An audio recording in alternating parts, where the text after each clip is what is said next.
First time in Oregon. As you see that CR England truck pulling out right there. Now, usually I don't complain, and I actually waited for 20 minutes, you know. And it's a line of people trying to get fuel. First time in Oregon. I'm in Ontario, and I'm waiting. This guy is in the fuel aisle, and I'm usually more than patient. Like I said, I waited about 15-20 minutes. And I finally man, enough is enough. I see a bunch of other drivers waiting in other lines too. So I go up and I talk to the I knock on the passenger door. This guy in there, he's like, well, my trainer's he's getting and you see I got low fuel. You know, light on, it just went off because I'm fueling. But I came in here so I could wouldn't be too much noise to talk to you guys. He's like, well, my trainer's he's taking his 30. But you gonna take your 30 in the fucking fuel aisle? How fucking intelligent is that? He was blocking the fuel aisle, not fueling, so I couldn't pull up to get fuel. You really gonna take your fucking 30 in the fuel aisle? You got to be the most intelligent motherfucker, and I hate England. I started with England. I hate their ass. And I know hate is a strong word, but it just pisses me off. That's the brightest shit I ever seen. You're gonna take your 30 in a packed fuel aisle. And not to rant and not to bitch, but that's just stupid as hell. I'm sorry, this is dumb as hell. You got a line of trucks out the parking lot, basically, trying to get in to get fuel, and you just gonna sit here and run your clock down, take your 30 minutes. So I tell him, like, man, well, can he pull up and take his 30? Because I know you could go less than 5 miles an hour. He's like, yeah, dude. And this is what you teaching your student. How to be stupid. Just my perspective. But anyway, I'm gonna fuel up. I just wanted to share that with y'all. And like I said, it's like freaking 8 o'clock or something at night in Oregon. In Ontario, Oregon. So I'm gonna finish fueling up. You gotta have to get a special permit to get fuel. And it's a little different. I got a flatbed load. And, I think it's like a carnival circus delay or whatever you want to call it. So it's flatbed load, so I just gotta check my tires, check my permit. Just fill up, top off my tank so I can get the hell through Oregon and get to Washington and make my way the hell back to places that make sense, like Iowa.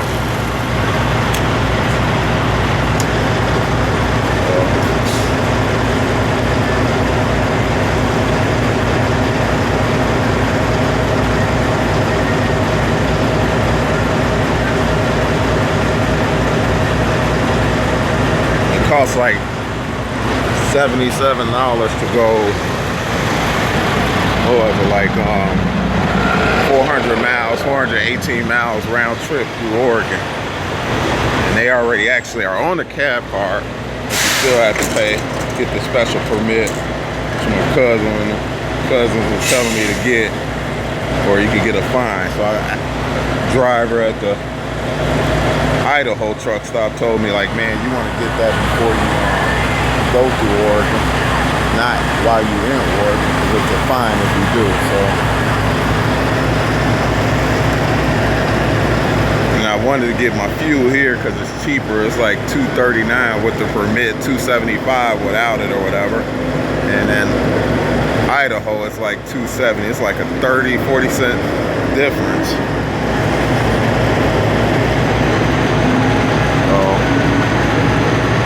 Good. I'm gonna top off my tanks. Put it like 320, but look like it ain't gonna barely take more than 280.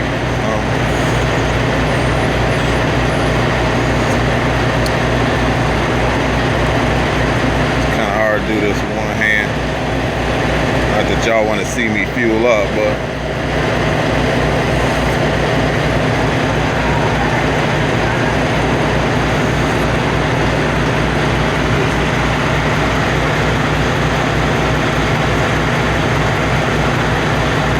I'm doing. I'm just trying to get as much fuel in here as possible. That's all. So I'm running it real slow. You see, I got my gloves. I got my one glove on. You do not want to get this diesel on your hands. That much I can tell you. I made that mistake one time. Itching and all kind of other weird shit. So gloves is a freaking must. And like my cousin say, shit, you should really be using gloves for regular gasoline. Put in your car to keep the gloves. So I keep the gloves in the side pocket, you know, side pocket. And that's how I do it. I'm gonna check my oil and stuff in a minute. Cause I know it should be a little bit low. Unfortunately, I gotta do it in a fuel aisle because it's dark out here. Usually I'll pull up and check it. By it being so dark, really ain't got no choice. But I'll be pretty quick about it. I won't be taking my 30 minutes in a fuel aisle, I can tell you that. Tell you that much. I won't be doing no goofy ass CR England shit. And not to knock any of the CR England trainer. My trainer was, I don't have many complaints at all about him. I actually practiced some of the stuff he taught me, but wow, man. It's just the fact that I don't like England, and then I get to Oregon, first time Oregon, I gotta deal with a stupid England trainer. It just kind of blew me back, that's all. Check this oil. Always check on, make sure both my caps are on and the pumps are out. I actually made that mistake one time. Speaking on my trainer like, so you're good to go? I'm like, yeah, I'm good to go. He's like, you sure? I'm like, yeah. And then I look out my left mirror and the gas pump was still in the tank. I was so used to filling up in the car with one gas tank that I forgot that I had the one on the other side. I'm about to check this oil. I know damn well I ain't gonna be able to do this with one hand, so let's see what I can do.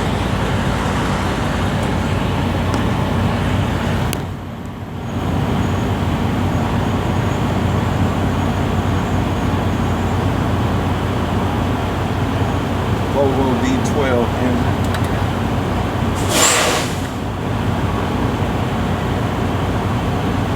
Engine oil thing sucks in my opinion. It's hard to read. But if you can see this, I'll show you. Most of the oil change people or oil change spots I go to, like Speed Coat, tell me like, man, just make sure it's at this notch right here, this first notch. You see it says max right here, and it's got a line pointing to that notch. So we're just gonna stick it in, make sure the dipstick is clean. It's got the semi-blend of oil.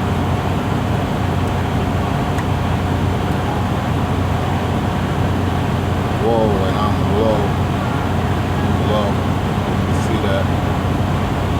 So I definitely gotta put some oil in here.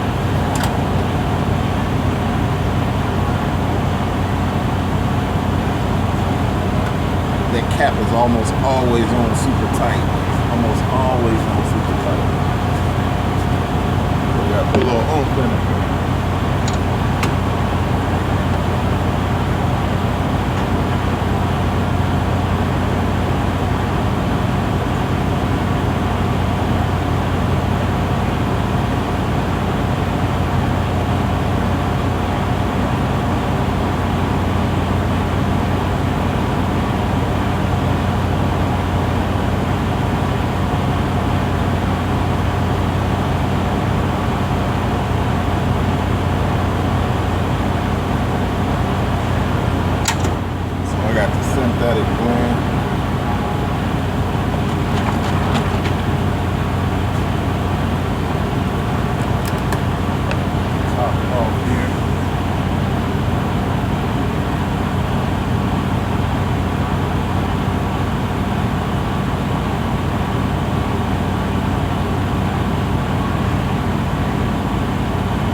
dropped about a quart in there.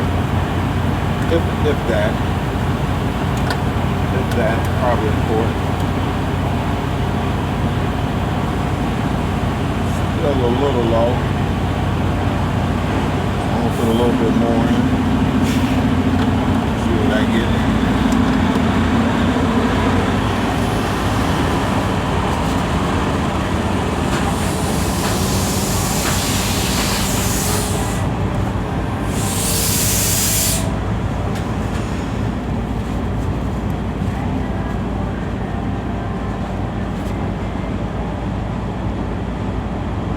Actually, I'm gonna dump the rest in there. This thing wasn't full. It wasn't full by any means.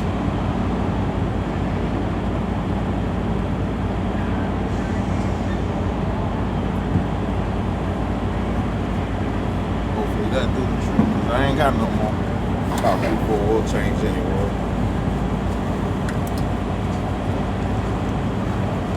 Then I'm gonna just check my rest of my fluids real quick. Won't take me no time. Got a fuel aisle open right next to me, so I ain't stopping nobody from coming in and fueling up. Like I said, it's kind of hard to do this in the dark.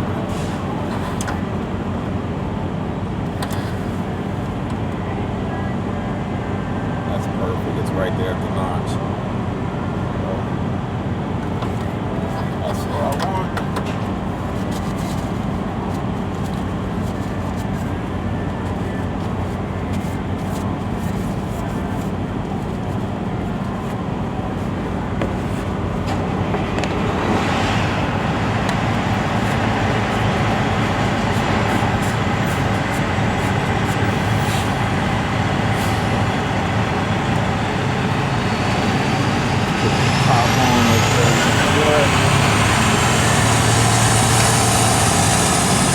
Power steering, which I know should be good.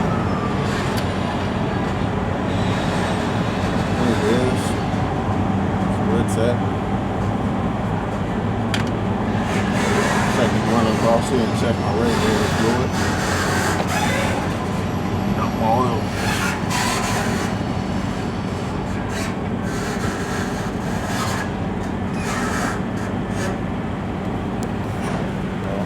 That's it. That's my engine oil. That's my cage. That's my power steering. Check my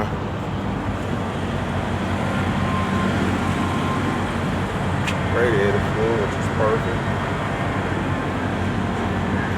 It's pretty much the D12 engine. Still trying to figure out what the hell that is.